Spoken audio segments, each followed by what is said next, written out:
नमस्कार दोस्तों, teachers in में आपका स्वागत है। आज हम डिस्कस करेंगे ऐसे 7 नेशनल इम्पोर्टेंस रिसर्च इंस्टीट्यूट जहां आप पीएचडी कर सकते हो। अभी भी इस इंस्टीट्यूट का पीएचडी एडमिशन चल रहा है। तो चलिए चलते हैं उसका ऑफिशियल वेबसाइट में और वहां जाकर हम इसको डिटेल्स में डिस्कस करते हैं। और यहाँ आप जो पीएचडी करोगे आपको यहाँ फेलोशिप भी मिल जाएगा।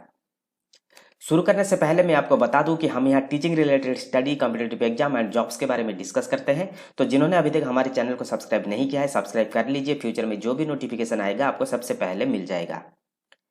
तो यह है पहला university CSIR central building research institute. जिनको भी बिल्डिंग, कंस्ट्रक्शन, आर्किटेक्चर में रिसर्च करना है तो ये सबसे बेस्ट इंस्टीट्यूट है इंडिया के। तो यहाँ कुछ पीएचडी का वैकेंसी निकला है। मैं आपको यहाँ बता दूं कि हम यहाँ सिर्फ सब्जेक्ट के बारे में डिस्कस करेंगे और बाकी जो डिटेल्स है आप चाहो तो इसका जो वेबसाइट में जाकर आप इसको डिटेल्स में देख सकते हो, नहीं तो मेरा जो प्लेलिस्ट है पीएचडी एडमिशन वहाँ भी जाकर आप इसको डिटेल्स में देख सकते हो। मैंने हर यूनिवर्सिटी के ऊपर पर्टिकुलर वीडियो बना के वहाँ रखा है। तो यहाँ देखिए, यहाँ यदि आप एडमिशन लेना चाहते हो यहाँ मेंशन किया गया है admission to PhD science, PhD engineering और एमटेक एमएससी का भी यहाँ निकला है। तो यहाँ आपको जो एडमिशन का जो नोटिफिकेशन दिखेगा, यहाँ देखिए मेंशन किया गया अगस्त 2021 एंड जनवरी 2022 के लिए, मीन्स दोनों टर्म के लिए इन्होंने ये पोस्ट किया है। तो बीच में आप देख सकते हो यहाँ मेंशन किया गया last date for submission of online application for August session. यहाँ देखिए बीच में लिखा हुआ है इज अगस्त 31, 2021। ठीक है, ये है इसका लास्ट डेट। और जो जनवरी 2020 के लिए अप्लाई करना चाहते हैं उनके लिए भी ये आएगा बाद में, मगर अभी जो इसका जो एडमिशन चल रहा है ये चल रहा है अगस्त 31, 2021। और यहाँ आप admission science and engineering subject में आप ले सकते हो। देन नेक्स्ट हम चलेंगे, ये है नेक्स्ट यूनिवर्सिटी। आप देख सकते हो यहाँ मेंशन किया गया है institute of food processing technology. ठीक है, जैसे कि हमारा IIT होता है ठीक इसी प्रकार Indian institute of food processing technology. तो यहाँ आप देखिए एमटेक के साथ साथ पीएचडी का एडमिशन निकला है, PhD in food technology, then food processing technology and food process technology. तो इस सब्जेक्ट में आप चाहो तो यहाँ पीएचडी कर सकते हो। बाकी डिटेल्स यहाँ नीचे भी दिया गया है, आप चाहो तो इसको देख सकते हो। और इसका पूरा इंटरनेशनली टाई अप है। आप यहाँ देख सकते हो कितने सारे रिसर्च इंस्टीट्यूट के साथ साथ इंटरनेशनल इंस्टीट्यूट के साथ भी इसका जो टाई अप है, आप यहाँ चाहो तो देख सकते हो। हम डायरेक्ट चलते हैं इनका जो कोर्स के ऊपर। बाकी डिटेल्स आप थोड़ा सा यहाँ से देख लेना। तो यहाँ है first course PhD in food technology in food process engineering, full time का यहाँ आपको कोर्स मिल जाएगा। और ये 6 सेमेस्टर का प्रोग्राम है। एलिजिबिलिटी इसके लिए जो है कम से कम 4 साल बैचलर्स डिग्री के साथ साथ 2 साल का ME या MTech होना चाहिए। फूड प्रोसेसिंग या फूड प्रोसेस इंजीनियरिंग या food technology and management, food process and preservation technology, इस प्रकार का कोर्स में आपका MTech होना चाहिए। और इसमें आपको कम से कम 70% मार्क होना चाहिए, या आपका यदि CGPA में है कम से कम मोर देन 7% CGPA होना चाहिए। और SC/ST कैंडिडेट के लिए कुछ रिलैक्सेशन यहाँ मिलेगा सेंट्रल गवर्नमेंट के हिसाब से। देन सिलेक्शन का क्राइटेरिया क्या है? Selection is purely based on the merit basis only. Ranking will be done based on the undergraduate, postgraduate marks and the IIFPT entrance examination 2021 followed by the personal interview. ठीक है। Then food process technology in food process technology, यहाँ देखिए ये भी सही है, same है। Then should have 4 years of bachelor's degree और उसके साथ साथ 2 साल का MTech होना चाहिए। सिलेक्शन क्राइटेरिया यहाँ भी वही सेम है। और बाकी आप यहाँ फीस देख सकते हो, कितने सारे फीस यहाँ मेंशन किया गया है। Then 1 time fees, semester wise fees. और इसको जो अप्लाई करने का जो इसका जो तरीका है सारे के सारे ऑनलाइन है, और इसको आप चाहो तो ऑनलाइन अप्लाई कर सकते हो। देन नेक्स्ट है सेम काइंड ऑफ इंस्टीट्यूट, ये भी एक सेंट्रल लेवल का इंस्टीट्यूट है, national Institute of food technology entrepreneurship and management. यहाँ आप देख सकते हो यहाँ भी मेंशन किया गया है बहुत सारे कोर्स के लिए। और बेसिकली यहाँ जो पीएचडी के लिए जो मेंशन किया गया है आप देख सकते हो राइट साइड कॉर्नर में, यहाँ देखिए PhD programme in following areas: agriculture and environmental science, basic applied science, food processing, food business management and entrepreneurship development, food science and technology. ये सारे के सारे सब्जेक्ट में आप चाहो तो यहाँ पीएचडी कर सकते हो। और इसके लिए जो एलिजिबिलिटी रखा गया है कम से कम मास्टर्स डिग्री में 55% होना जरूरी है। और सिलेक्शन प्रोसेस क्या होगा? NET GRF qualified, research entrance test followed by the interview at the NIFTM। ठीक है, नेट जीआरएफ क्वालिफाइड होना चाहिए और रिसर्च एंट्रेंस टेस्ट जो होता है उसमें भी आपको क्वालिफाई होना जरूरी है। Candidate can apply only one department, CSIR, UGC, JRF और any other JRF holders are exempted from the entrance test. ठीक है, और इसमें जो टोटल सीट कितना है, टोटल सीट यहाँ मेंशन किया गया है 33। ठीक है, और इसको अप्लाई करने का लास्ट डेट क्या है, यहाँ देखिए मेंशन किया गया 8/8/2021। ठीक है, और बाकी स्कॉलरशिप, फेलोशिप, फाइनेंशियल असिस्टेंस सारे के सारे आपको यहाँ मिल जाएगा। ठीक है, देन नेक्स्ट चलते हैं, यह है national Institute of foundry and forge technology. Foundry and forge technology जो लोहे का जो काम होता है इसी को हम फाउंड्री एंड फोर्ज टेक्नोलॉजी बोलते हैं। और ये जो इंस्टीट्यूट बना था ये एक्चुअली यूनेस्को के द्वारा बना था। इंडिया में अच्छे इंजीनियर इस सेक्टर में बनाने के लिए इस प्रकार का एक रिसर्च इंस्टीट्यूट को बनाया गया था यूनेस्को के हेल्प से और UN के हेल्प से। तो यहाँ देखिए, यहाँ जो PhD का जो वैकेंसी है ये है आपका फोर्ज टेक्नोलॉजी में। बाकी रिसर्च एरिया आप यहाँ देख सकते हो। Then department of applied science and humanities, इसका जो रिसर्च टॉपिक आप यहाँ देख सकते हो। और department of materials and metrological engineering, ये 3 सब डिपार्टमेंट में आपको PhD का अपॉर्चुनिटी मिल जाएगा। बाकी यहाँ देखिए मेंशन किया गया number of institute research fellowship. तो फेलोशिप कितने को मिलेगा, हर डिपार्टमेंट से सिर्फ एक एक को यहाँ फुल टाइम फेलोशिप मिलेगा। इसके अलावा भी आप चाहो तो ज्वाइन कर सकते हो, मगर फेलोशिप आपको यहाँ नहीं मिलेगा, सिर्फ तीनों को ही फेलोशिप मिलेगा। मीन्स इंस्टीट्यूट के तरफ से यदि कोई JRF करके आएगा तो उसको फेलोशिप मिलेगा, या अदर आउटसाइड फेलोशिप है तो उसको तो ये तो मिलेगा। देन डॉक्टर ऑफ फिलोसफी के लिए कम से कम यहाँ मेंशन किया गया ME MTech आपके पास होना चाहिए और कम से कम 60% मार्क होना बहुत ज़रूरी है। और जिन्होंने भी MSc की है फिजिक्स में, केमिस्ट्री में, और इसका 60% से भी ज़्यादा मार्क्स है, वो भी एलिजिबल है करने के लिए। इसके साथ साथ जिन्होंने भी BTech किया है वो यदि करना चाहता है वो भी यहाँ कर सकता है। ठीक है, मगर उसका जो परसेंटेज है ये 75% से ज़्यादा होना चाहिए। ठीक है, और जो भी to be eligible for the institute scholarship, ये वैलिड गेट और NETs qualification is mandatory for the candidates not passing ME MTech। तो इसके लिए आपका गेट और नेट क्वालिफाई होना जरूरी है यदि आपको फेलोशिप चाहिए। और फेलोशिप आपको कितना मिलेगा, 31,000 करके पर मंथ मिलेगा फर्स्ट 2 ईयर्स के लिए, देन 35,000 करके नेक्स्ट 2-3 ईयर्स आपको मिलेगा। Then how to apply, apply करने के लिए इसको ऑफिशियल वेबसाइट में जाकर उसका जो डाउनलोड करके इसको फिजिकली भरना पड़ेगा। और एप्लीकेशन फ़ी आप यहाँ देख सकते हो 1,000 रुपया, और जो SC ST के लिए 500 रुपया। और इसका जो लास्ट डेट है ये है 30/7/2021।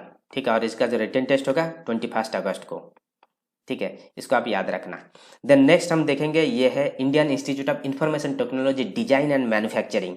सो मैन्युफैक्चरिंग सेगमेंट के लिए ये एक अच्छा इंस्टीट्यूट है और ये जबलपुर में लोकेटेड है। यहाँ देखिए जो PhD प्रोग्राम है, देखिए the institute invites application for the admission to इस doctoral programme in computer science and engineering, electronics and communication engineering and design. ये 3 सब्जेक्ट में आप यहाँ PhD कर सकते हो। यहाँ 3 प्रकार का PhD आप कर सकते हो फुल टाइम में। First one institute assistantship, institute आपको असिस्टेंटशिप देगा मीन्स पैसा का हेल्प करेगा। Second is semi government fellowship, जिन्होंने भी इस प्रकार का जो एंट्रेंस क्लियर किया है तो उनको तो गवर्नमेंट तरफ से मिलेगा। देन स्पॉन्सर्ड कैंडिडेट, कोई भी किसी ऑर्गेनाइजेशन में काम कर रहा है, वो ऑर्गेनाइजेशन आपके लिए खर्च करना चाहते हैं तो इसको स्पॉन्सर्ड कैंडिडेट हम बोलते हैं। इसके अलावा पार्ट टाइम में भी आप चाहो तो यहाँ PhD कर सकते हो। देन एलिजिबिलिटी क्या है, मिनिमम 60% मार्क्स होना चाहिए। ठीक है, और इसके साथ साथ ME MTech का MDS क्लियर होना चाहिए। ठीक है, बाकी आप यहाँ मिनिमम क्वालिफिकेशन आप देख सकते हो PhD इन कंप्यूटर साइंस इंजीनियरिंग में यहाँ मेंशन किया गया है। और इसके साथ साथ एसेंशियल क्वालिफिकेशन में गेट स्कोर होना बहुत जरूरी है। ठीक इसी प्रकार इलेक्ट्रॉनिक्स एंड कम्युनिकेशन में भी यहाँ बीच में लिखा गया है और उसके साथ साथ गेट स्कोर होना जरूरी है, मीन्स डिजायरेबल है। देन PhD इन डिजाइन यहाँ भी सेम है, मास्टर्स डिग्री होना चाहिए। और इसके साथ साथ क्वालिफाइड इन गेट और CEED, नेट और सिमिलर नेशनल एलिजिबिलिटी टेस्ट आपका क्वालिफाई होना बहुत जरूरी है। बाकी स्पॉन्सर्ड कैंडिडेट डिटेल्स कुछ दिया गया है, आप चाहो तो इसको पढ़ सकते हो। Then direct admission, general information, ये आपका लिंक है, आप चाहो तो इस लिंक के ऊपर क्लिक करके आप फॉर्म फिलअप कर सकते हो। ठीक है, देन पेमेंट के लिए आपको यहाँ क्लिक करना पड़ेगा और इसका जो एप्लीकेशन फ़ी है ये है 500 रुपया, और जो SC ST रिजर्व कैटेगरी से बिलोंग करते हैं उनके लिए 300 रुपया। ठीक है, बाकी यहाँ जो डिटेल्स में यहाँ मेंशन किया गया है पूरा जो क्वालिफिकेशन क्या क्या चाहिए, आप चाहो तो इसको भी आप देख सकते हो। देन इंपॉर्टेंट डेट्स में आप यहाँ देख सकते हो मेंशन किया गया है 14 तारीख से ऑलरेडी शुरू हो चुका है। इसका जो लास्ट डेट है 30/7/2021। ठीक है, और जो अनाउंसमेंट होगा आपका जो शॉर्टलिस्ट कैंडिडेट ये 4/8 को हो जाएगा। देन आपका जो इंटरव्यू शुरू होगा, इंटरव्यू आपका होगा 10/8 से। Then PhD enrolment and communication engineering का होगा 10/8, डिजाइन का भी 10/8। 3 डिपार्टमेंट का जो इंटरव्यू होगा सारे के सारे एक ही दिन होगा। देन नेक्स्ट प्रोसेस आपका शुरू हो जाएगा। बाकी यहाँ देख सकते हो सीट कौन से डिपार्टमेंट में कितना सीट्स है। टोटल जो सीट्स है ये 42, कंप्यूटर साइंस इंजीनियरिंग में 22, इलेक्ट्रॉनिक्स एंड कम्युनिकेशन में 15, देन डिजाइन में 5। तो ये था इसका डिटेल्स। बाकी हम नेक्स्ट देखेंगे NLUO, national law university. National law university में जो वैकेंसी निकला है आप यहाँ देख सकते हो, यहाँ मेंशन किया गया है। नहीं तो हम यहाँ ओपन कर लेंगे। हाँ, मैं इसको थोड़ा सा जूम कर लेता हूँ। देखिए नेशनल लॉ यूनिवर्सिटी में यहाँ मेंशन किया गया, कोई भी यदि PhD करना चाहता है, यहाँ full time and part time में 2 प्रकार का PhD आपको मिलेगा। फुल टाइम के लिए 5 वैकेंसी है, पार्ट टाइम के लिए 10 वैकेंसी है। ठीक है, और ये नेशनल लॉ यूनिवर्सिटी ये उड़ीसा में लोकेटेड है। आप यहाँ देख सकते हो, यहाँ मेंशन किया गया है national law university Orissa Cuttack. ठीक है, और यहाँ आपका जो एप्लीकेशन फ़ी है ये है 3,000 रुपया जनरल के लिए, 2,000 रुपया रखा गया है SC/ST कैंडिडेट के लिए। Admission to PhD courses NLU will be done through the basis of performance in NLUO test. एक रिसर्च टेस्ट होगा, NLUO रिसर्च एंट्रेंस टेस्ट। इसमें आपको बैठना पड़ेगा, उसके बाद आपका सिलेक्शन होगा। नहीं तो जिन्होंने भी नेट JRF क्लियर किया है उसको एग्जाम्प्ट मिलेगा। ये एंट्रेंस टेस्ट है, वो डायरेक्ट इंटरव्यू के लिए आ सकता है। और इसके लिए जो सबसे अच्छा चीज़ है कि आपको 20,000 करके पर मंथ स्टाइपेंड मिल जाएगा फुल टाइम PhD स्कॉलर को। ठीक है, हर महीने 20,000 करके आपको मिल जाएगा। बाकी इसका यदि आप डिटेल्स देखना चाहते हो तो आप इसका जो ब्रोचर है, ब्रोचर डाउनलोड करके आप देख सकते हो। और यहाँ अप्लाई करने का लास्ट डेट क्या है, ये है 21 अगस्त 2021। ठीक है, देन नेक्स्ट हम देखेंगे। नेक्स्ट ये है आपका National Institute of Plant Genome Research, genome research. ठीक है, इसको मैं थोड़ा सा जूम कर लेता हूँ। प्लांट जीनोम रिसर्च ये जो इंस्टीट्यूट है ये दिल्ली में है, इसका टाई अप है JNU के साथ। तो आप इस यहाँ यदि आप PhD करोगे तो आपको एक अपॉर्चुनिटी मिलेगा JNU से भी पढ़ने के लिए। यहाँ देखिए मेंशन किया national Institute of plant genome research is an autonomous research institute funded by the department of biotechnology government of India and conducts basic and applied research in the particular area of the plant biology. The institute invites online application from the candidates who have completed or will be completing MSc or equivalent degree in life sciences and in a related to discipline with a minimum 55% mark होना जरूरी है।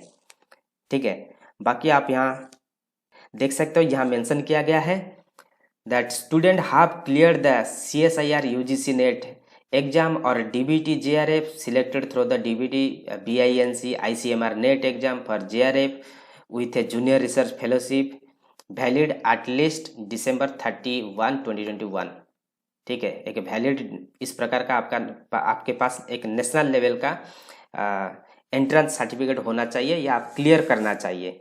ठीक है, और इसमें जो आपका research area क्या रहेगा, plant biology such as computational biology, developmental biology, then genome analysis, then molecular mapping. इस प्रकार का पूरा कोर्स यहाँ दिया गया, कौन कौन सा सब्जेक्ट लेकर आप यहाँ PhD कर सकते हो। और जैसे कि इसका जो प्रोसीजर मैंने बताया इंटरव्यू या वाइवा के थ्रू में होगा। ठीक है, क्योंकि इन्होंने जैसे मांग रहा है कि सारे के सारे नेशनल एलिजिबिलिटी टेस्ट में बैठना चाहिए और क्लियर करके आना चाहिए, तो इसलिए इसका जो प्रोसेस है सिर्फ इंटरव्यू ही है। देन इसमें टोटल वैकेंसी कितना है, जैसे कि आप यहाँ देख सकते हो टोटल वैकेंसी है 25, जिसमें से जनरल है 15, OBC है 6, SC है 3 एंड ST है 1। यहाँ देखिए मेंशन किया गया है the selected candidate will be enrolled for PhD programme in academic affiliation with the Jawaharlal Nehru university new Delhi. Then NIPGR will provide hostel accommodation to the selected candidate subject to availability. The following important dates may be noted. Important dates आप यहाँ देख सकते हो 19 जुलाई से already शुरू हो चुका है। इसका जो लास्ट डेट है ये है अगस्त 8। यह है ऑनलाइन फीस सबमिट करने का। ठीक है, देन लास्ट डेट पर ऑनलाइन एप्लीकेशन सबमिट का लास्ट डेट क्या है, 9/2021। ठीक है, और आपका जो इंटरव्यू भाग कब होगा, ये 26-27 से शुरू हो जाएगा। बाकी ऑनलाइन अप्लाई करने का लिए ये जो लिंक दिया गया है आप यहाँ क्लिक करके अप्लाई कर सकते हो। और इसका जो एप्लीकेशन फ़ी है 300 रुपया, और जो SC ST कैंडिडेट है इनके लिए 100 रुपया रखा गया है। तो ये था इसका डिटेल, बाकी कुछ इन्फॉर्मेशन अब दिया गया है, आप चाहो तो इसको देख सकते हो। और जो भी आप इंटरेस्टेड हो इस प्रकार इंस्टीट्यूट में अप्लाई करने के लिए, तो आप यहाँ अप्लाई कर सकते हो। और यदि इसके ऊपर डिटेल्स वीडियो आप देखना चाहते हो तो मेरा जो प्लेलिस्ट है PhD एडमिशन, वहाँ जाकर आप इसको डिटेल्स में देख सकते हो। और जितना जल्दी हो सके आप अप्लाई कर लीजिए। सो ये था details. Thank you, all the best.